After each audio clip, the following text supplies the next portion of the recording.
mudah-mudahan ini diberikan oleh Allah rahmat. Ya, Amin nanti ya Allah. ketika pulangnya sudah diampuni oleh Allah Amin Subhanahu wa Ta'ala. wa Salawat ma'asalam tak terlupakan juga. Marilah kita curahkan kepada qudwah hasanah kita, suri tauladan kita, yaitu baginda besar Muhammad Sallallahu alaihi wasallam. kepada keluarganya, sahabatnya, dan para pengikutnya yang senantiasa istiqomah dan setia dalam menjalankan sunnah-sunnah beliau. Amin. Ibu-ibu berjamaah yang sama-sama dimuliakan oleh Allah Subhanahu wa Ta'ala.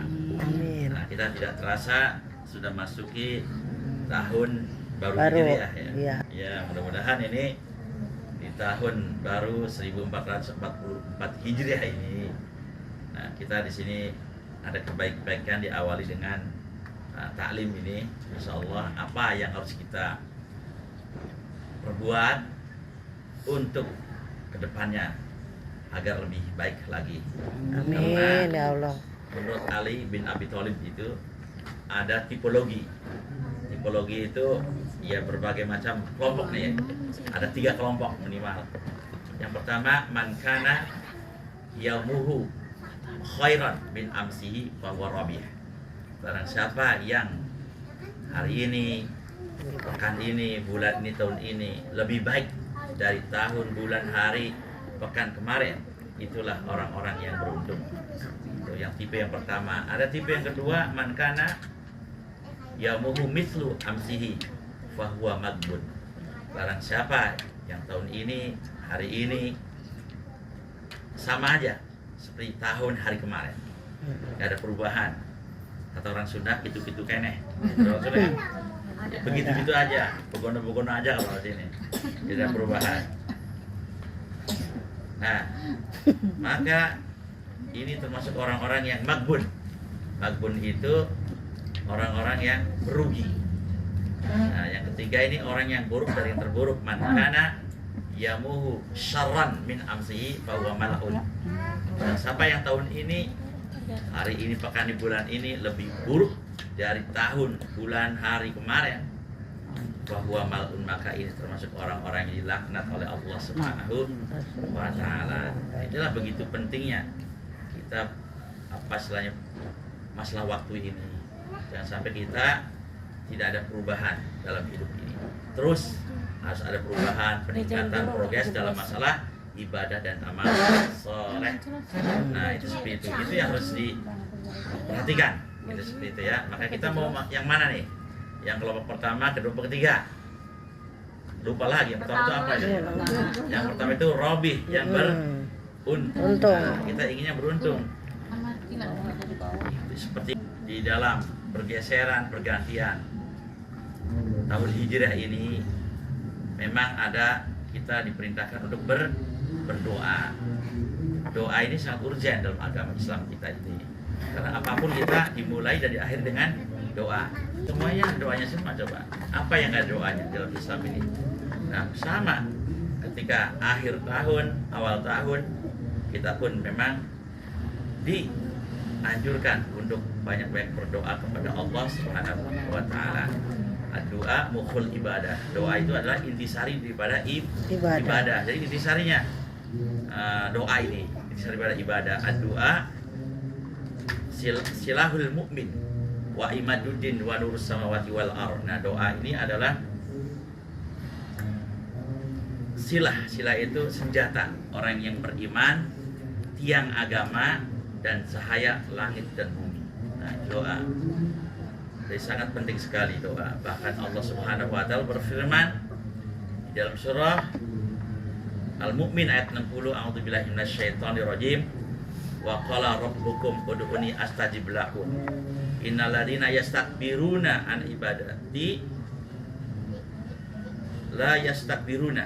Innal ladzina yastakbiruna an ibadati sayadkhuluna jahannama dakhirin.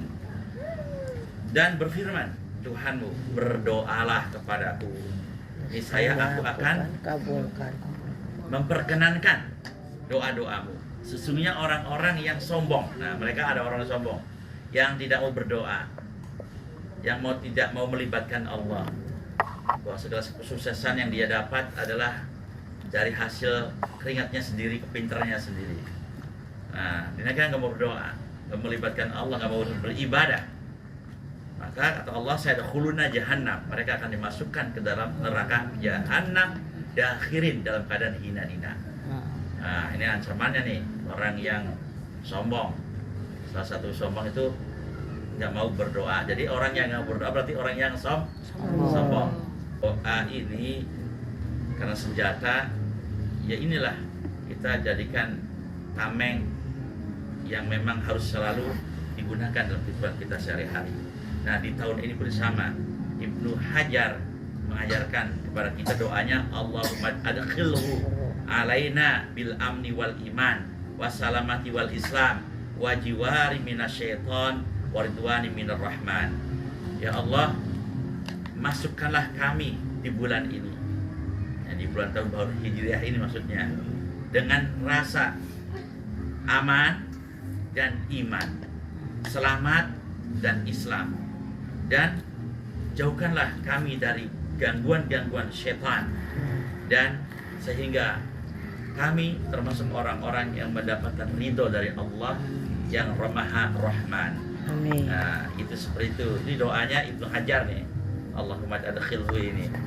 Nah, jadi ini doanya supaya kita benar-benar masuk tahun baru ini benar-benar keimanan, keislaman kita benar-benar kuat, terpatri dalam hati sanubari kita yang paling dalam, dan kita pun terhindar dari gangguan-gangguan setan. Ingat bahwa setan itu inna syaitona jathimun. Nah, sesungguhnya setan itu kayak ini, kayak kuman. Kuman ala qalbi ibni Adam, yang menempel di hati anak cucu Adam. Jadi nempel di anak cucu Adam tuh, di hatinya itu. Idza dzakarallaha khanasa, apabila dia ingat kepada Allah, selalu berzikir sama Allah, menyebut nama-nama Allah, terus dia kesehariannya tidak luput lepas lidah hati ini menyebut nama Allah, khonasa, itu setan itu mati, bahkan kabur kayak kuman, itu seperti itu.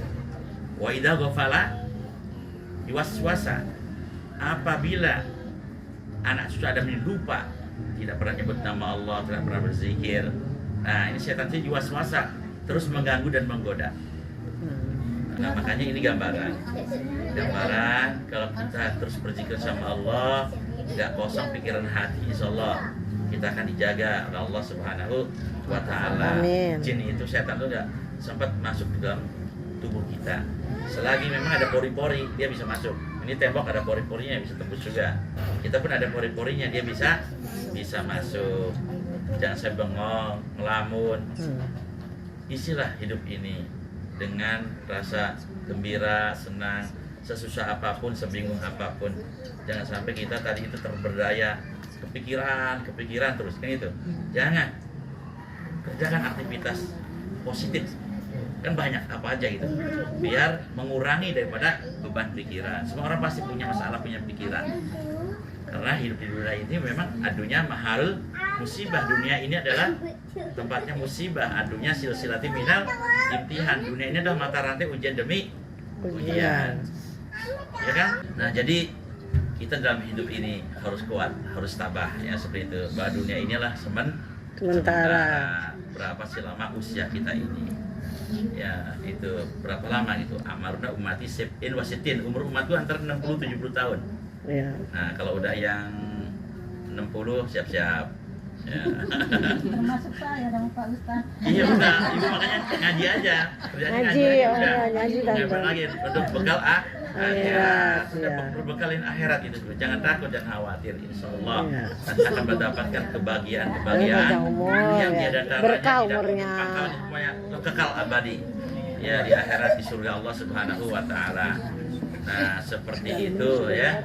Jadi fokus saja pada ibadah. Evaluasi itu penting sekali, jangan meremehkan masalah evaluasi. Apapun, sebagai apapun dia seorang pekerja atau seorang yang punya perusahaan, punya sekolahan, semua ada evaluasi. Iya. Karena ini ajaran daripada Allah dan Rasulnya. Di Al-Quran dan hadis pun banyak sekali ayat-ayat hadis yang membicarakan tentang masalah evaluasi. Itu seperti itu. Seperti Umar bin Khattab. Umar bin Khattab itu evaluasinya nggak tiap tahun.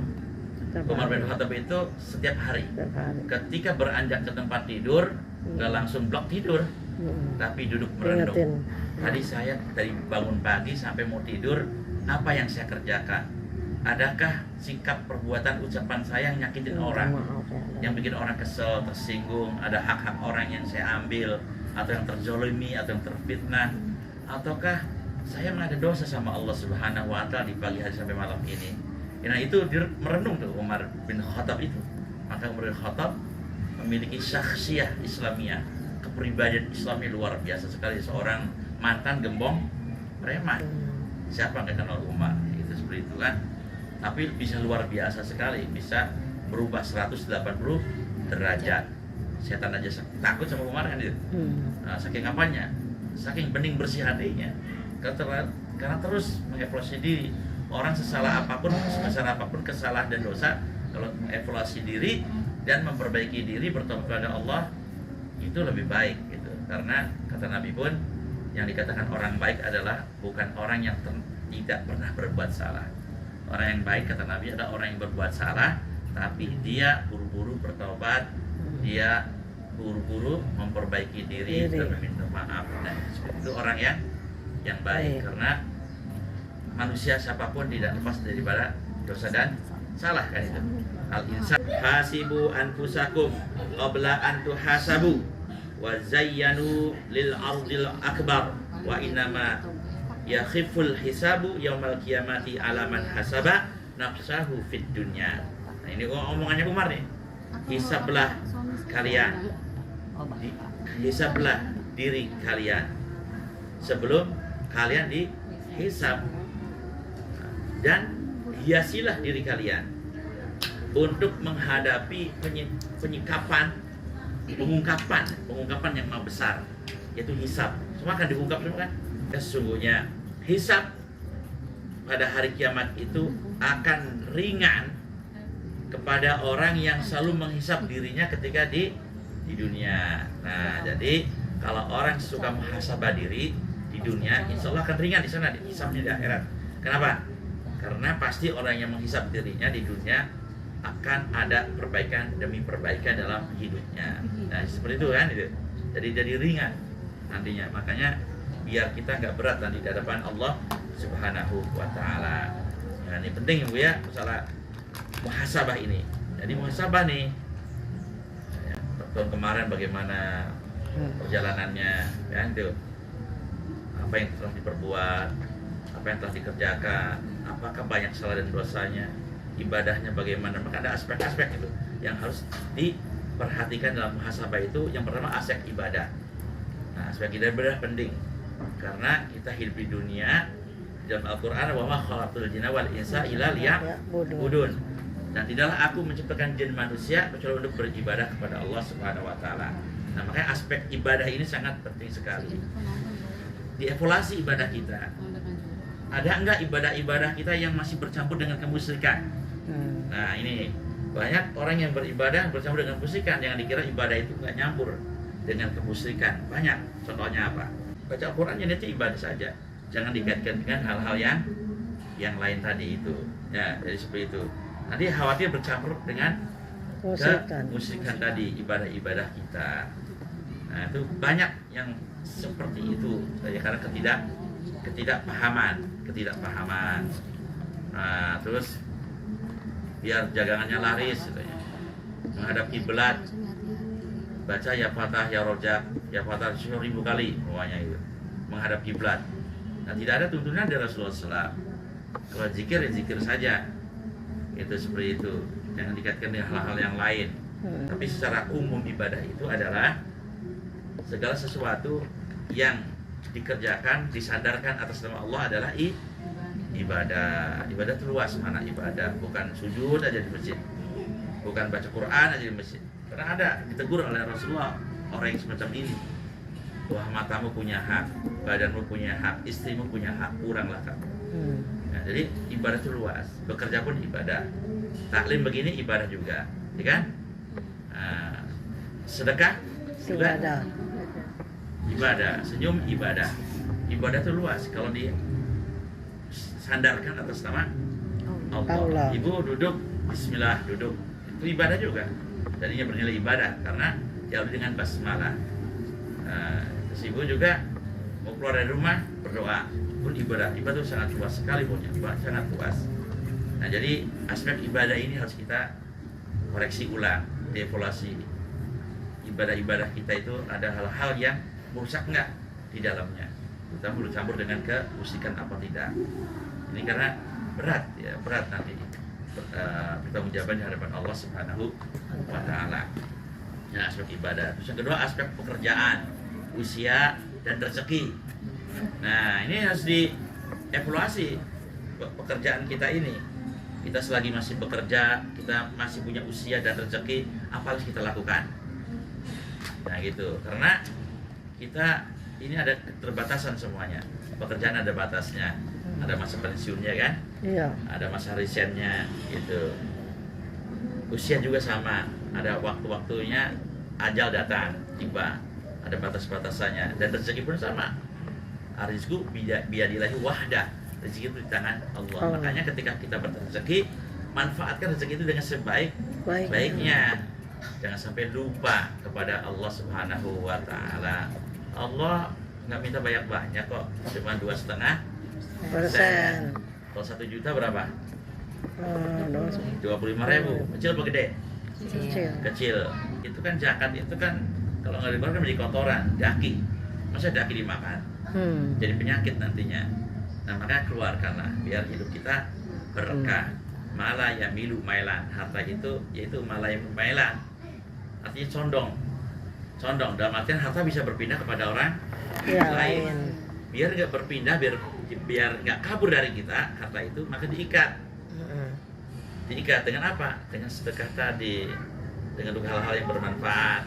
Kata Ibnu Abbas radhiyallahu anhu, Rasulullah SAW pernah menasihati seseorang. Beliau bersabda yang artinya manfaatkanlah 5 perkara sebelum 5 perkara. Waktu mudamu sebelum datang waktu tuamu. Waktu sehatmu sebelum datang waktu sakitmu. Masa kayamu sebelum datang masa kefakiranmu, kemiskinanmu. Masa luangmu sebelum datang masa sibukmu. Masa hidupmu sebelum datang matimu. Nah, semuanya berpasangan. Ya, 2 muda, 2 sehat, sakit, kaya, miskin, luang, sibuk, hidup, mati. Semuanya berpasang-pasangan. Ya, wa khalaqnakum azwaja. Dan kami menciptakan itu kata Allah berpasang-pasangan. Ini harus diingat. Gitu. Semuanya akan ada masanya, ada akhirnya. Nah, makanya kita gunakan waktu sebaik-baiknya ya kayak gitu. Tingkatkan rasa bakti kita kepada orang tua. Yang kedua, paling tidak sholat lebih tepat waktu. Tahun ini ya, jangan sampai sholatnya mundur-mundur terus. Asar jam 4:30 atau 5:30, zuhur jam 2, 2:30. Jangan, tepat waktu. Nah, karena sholat ini sangat urgent, penting sekali. Jangan sampai ditinggal, naudzubillah min dzalik. Karena awalu ma yuhasabu al-abdu yaumil qiyamah as-shalah. Jadi amalan yang pertama kali akan dihisab adalah salat. Wa in salahat salaha sa'iru amali wa in fasadat fasada sa'iru amali.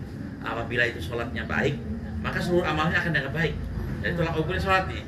Kalau umpamanya salatnya buruk, maka seluruh amalnya akan dianggap buruk. Nah, itu salatnya baik, tepat waktu, tertib salatnya. Nah, nanti seluruh kebaikan-kebaikan ibu sudah tidak akan dilihat lagi. Dilihat itunya cukup, udah. Ya, kau baik. Lulus seleksi. Nih, tiket masuk surga. Nah, tapi yang tadi itu sholatnya belum bentok. Amal sholatnya banyak banget. Tapi nggak sholat. Atau sholat tapi kadang-kadang. Atau belum bentok. Nah, ini orang seperti ini akan berimbas kepada amal-amal selain dia. Karena sholatnya buruk, maka seluruh amalnya akan dianggap buruk. Nah, makanya hati-hati masalah sholat.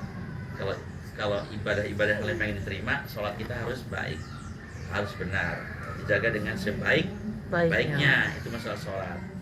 Karena sholat pun fungsinya ada inna sholata tanha anil fahsya'i wal munkar. Sholat itu untuk mencegah perbuatan keji dan munkar. Enggak juga Pak, tetangga saya sholat, tapi begitu kelakuannya. Nah, gitu seperti itu. Nah, kenapa ya? Nah, makanya di sini ada seorang ulama nih, ahli tafsir nih. Inna sholata, di sini ada alif lam. Kalau secara hukum tajwid, inna sholata apa? Itu alif lamnya. Alif lam syamsiyah. Iya. Nah, tapi kalau alif lam di secara ilmu ininya yang lebih dalam lagi, itu alif lam itu mempunyai fungsi lil kamal. Artinya yang di sholat yang bisa mencegah perbuatan keji dan mungkar, ada sholat yang tadi itu yang sempurna. Nah, yang sempurna lil kamal, sholat yang sempurna. Nah, dari wudunya kita sempurna dulu wudunya. Kalau saya perhatikan ibu-ibu itu tuh kadang kalau wudu di keran gini-gini doang kan, ya kan gitu, nggak digosok-gosokan gitu. Kaki juga gini-gini kakinya, goyang-goyang, karena gini. Aku gitu. Tapi kan wudhu asal gini aja hidungnya, masukin bu, sedot, keluar lagi. Nah itu wudhu yang sempurna. Hati-hati wudhu. Dan fungsinya banyak. Kayak ibu gini-gini, sela-sela, ini sehat nih bu. Apalagi yang di kaki nih. Ini titik-titik imun ini di sini, makanya Nabi kan masukin ini ya kan. Nah kalau saya kan ngurut tuh sama, yang ngurut anak kecil, ya saya kan jadi gini. Ini buat imunitas, jadi kekebalan tubuhnya bagus. Nah itu makanya orang-orang yang sholat tadi itu sakit-sakitan, mungkin wudhunya nggak beres, gerakannya nggak beres, jadi sempurna itu nanti akan berimbas pada sikap perbuatannya juga. Direnungkan betul-betul. Sholat orang malas, Allah Akbar. Apakah sholat bener begini? Sholat itu tegak, begini tegak itu sholat itu, bukan begini. Tapi mata tetap ke tempat sujud. Jadi ketika tegak ini, kesana kemari kelihatan nggak? Kelihatan, tetap waspada juga ini seperti itu. Tegak, artinya tegak di sini kita harus mandiri. Harus tegak berdiri dengan kaki kita sendiri, jangan bergantung sama orang lain. Apa-apa gitu.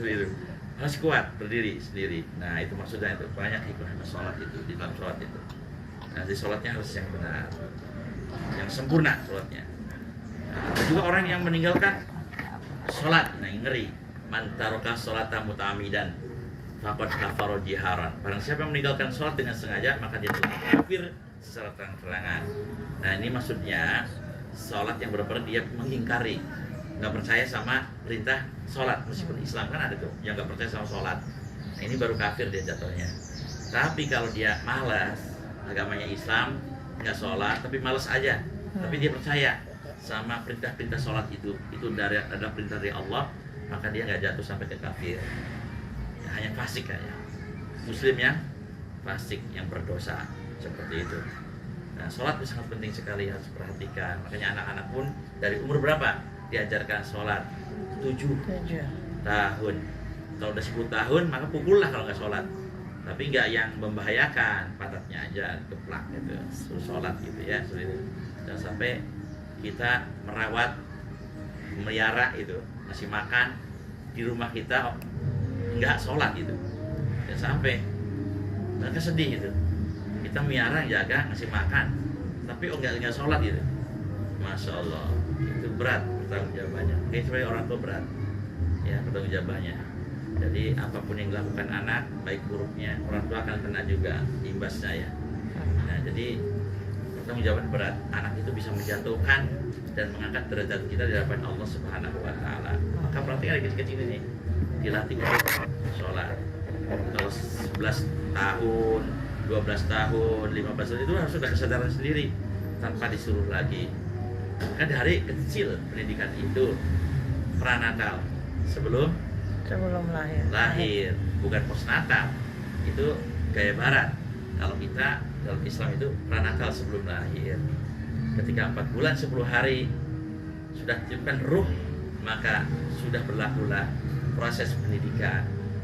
Ya, dengan ibunya banyak baca Quran, ibunya banyak berzikir, rajin sholat, itu akan terpengaruh anak tuh.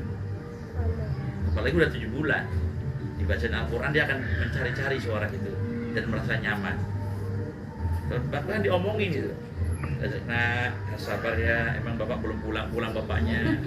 Doain aja bapaknya ya, mudah-mudahan selamat. Ini bapak udah 3 bulan ya belum pulang kemana ya. Gitu, dia omongin agak sabar. Ya kata anaknya teriak, "Bapak kawin lagi."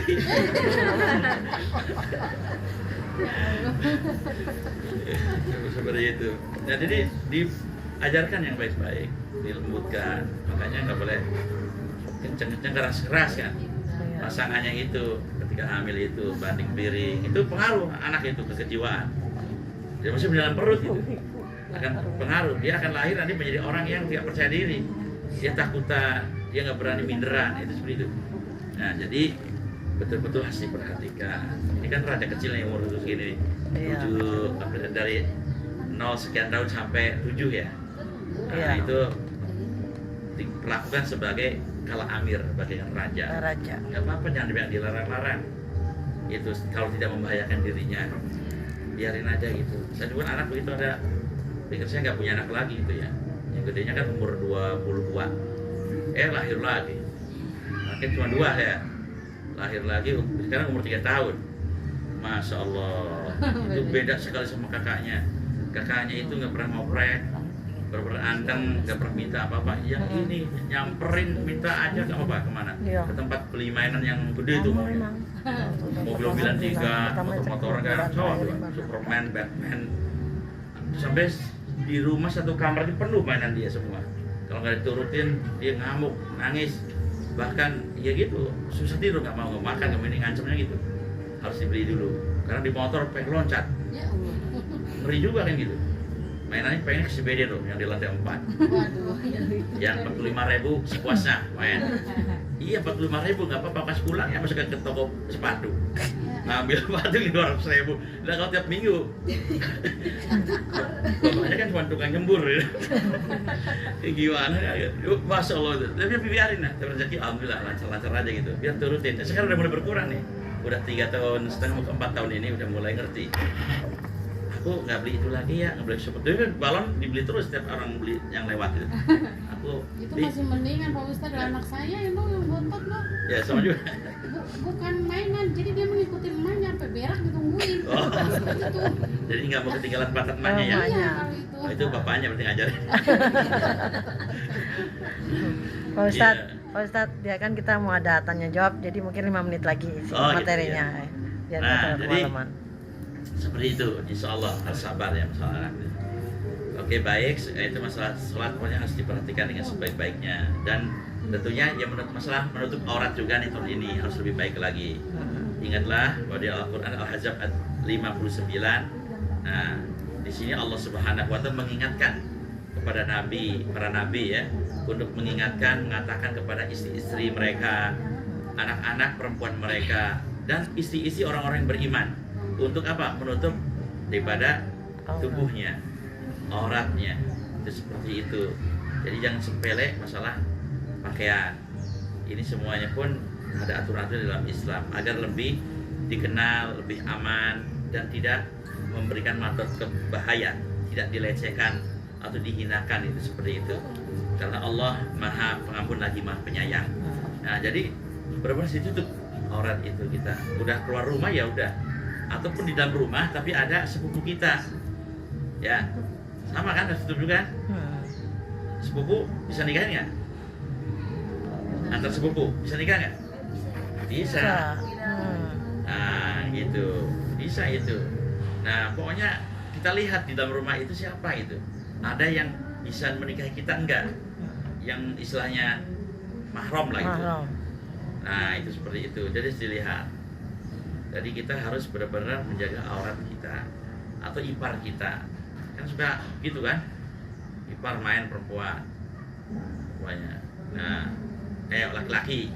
Dianya ya kan namanya ipar kan bisa tunjuk naik ranjang turun ranjang, dan banyak kejadian juga. Dia senang sama ada ipar atau kakak iparnya. Nah, makanya aurat itu sangat penting sekali ya. Jadi harus ditutup, apalagi diangkot. Ya Allah, kasihan kan bapak-bapak kalau pakaian ibu-ibu UKNC semua. Ya kan? Bapak-bapak meriang menggigil. Dia sendirian, ibu-ibunya pakaian begitu semua, udah gemeteran, udah kata ngujur itu, seperti itu. Nah, banyak orang yang kecelakaan, pelecehan dan sebagainya itu karena pakaiannya seperti itu. Coba kalau pakaiannya rapi, sopan, dia pun akan segan kepada kita. Nah, makanya ditutup dengan sebaik pakaiannya ya. Ya. Itu jangan sampai ngablak lah itu seperti itu. Nah, yang keempat, tentunya tahun ini harus lebih dekat kepada Al-Qur'an. Al-Qur'an. Khairukum man talamal Qur'ana wa 'allama. Sebaik kalian adalah orang yang belajar dan mengajar Al-Qur'an. Al-Qur'an. Yang belum bisa baca, tahun ini harus belajar. Amin. Insya Allah nggak lama kok, 7 bulan juga bisa baca, asal Betul. rajin. Asal yang ngajar dan yang belajar sama-sama sabar. Kalau yang ngajar nggak sabar, bubar. Yang belajarnya sama nggak sabar juga, bubar juga. Nah, jadi seperti itu. Tahun ini harus benar-benar lebih dekat kepada Al-Quran. Yang sudah lancar, maka bisa ngebantu kepada yang belum bisa baca. Nah, itu seperti itu. Pokoknya siarkan Al-Quran. Jangan sampai kita nggak bisa baca Al-Quran. Karena pahalanya sangat besar. Dari 1 hurufnya berapa? 10 kebaikan. Bahkan kalau kita lancar dan bagus bacanya, menguasai tajwidnya semuanya, al-mahiru bil Quran ma'as safrul kiramil bararah. Orang yang mahir terhadap Al-Quran itu, dia ketika mati nanti akan ditempatkan di surga Allah Subhanahu wa taala dengan para malaikat yang taat lagi mulia. Oh, subhanallah kan? Masya Allah kan? Dikumpulin sama malaikat yang taat lagi mulia, coba seperti apa? Saking benar-benar itu orang dimuliakan berkat Al-Quran. Dan yang kelima, yang terakhir, memperbaiki akhlak agar lebih baik di tahun ini. Akmalul mu'minina imanan asluhum khuluqa. Yang dikatakan orang yang sempurna imannya seorang mukmin adalah yang paling baik akhlaknya. Nah, dia akhlaknya diperbaiki juga. Ya, itu aja mungkin ya, karena waktu kita apalagi ada tanya jawab, mungkin itu aja bisa disampaikan. Ya, kira-kira ditanyakan nggak? Kalau nggak tanyakan langsung.